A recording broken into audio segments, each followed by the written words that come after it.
el apartado de cabeza y cuello también vamos a ver la palpación y auscultación de pulsos carotídeos. Entonces se va a dividir en dos partes, en palpación y auscultación. Vamos a comenzar con la palpación y de materiales nada más vamos a necesitar el estetoscopio. Pero primero vamos a comenzar con palpación. Nos posicionamos enfrente del paciente y vamos a pedirle que por favor mire hacia enfrente y derecho. Y vamos a, con los 3 dedos de cada mano, y importante que tengamos las uñas cortas, a rechazar el esternocleidomastoideo, que es el músculo que está aquí. Y profundizar. Y ahí vamos a sentir los pulsos. Yo ya ahí los estoy sintiendo. Y pues vamos a evaluar su ritmo, intensidad y que no exista pues un ruido agregado o algo. ¿Están bien? Ahora vamos a comenzar con auscultación, con las campanas hacia atrás.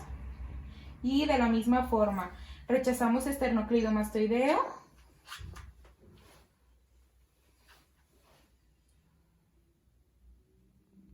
Y profundizamos y evaluamos.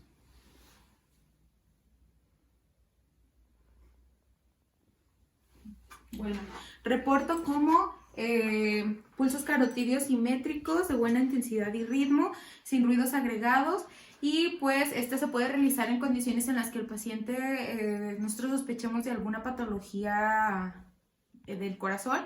Y por ejemplo, alguna patología que podemos encontrar es la insuficiencia valvular aórtica, que es cuando una de las válvulas del corazón no está funcionando de la manera correcta. Entonces el corazón hace un esfuerzo porque la sangre está bombeando en sentido contrario y con el tiempo se hace una insuficiencia. Entonces esta maniobra nos puede ayudar para la sospecha de esta patología.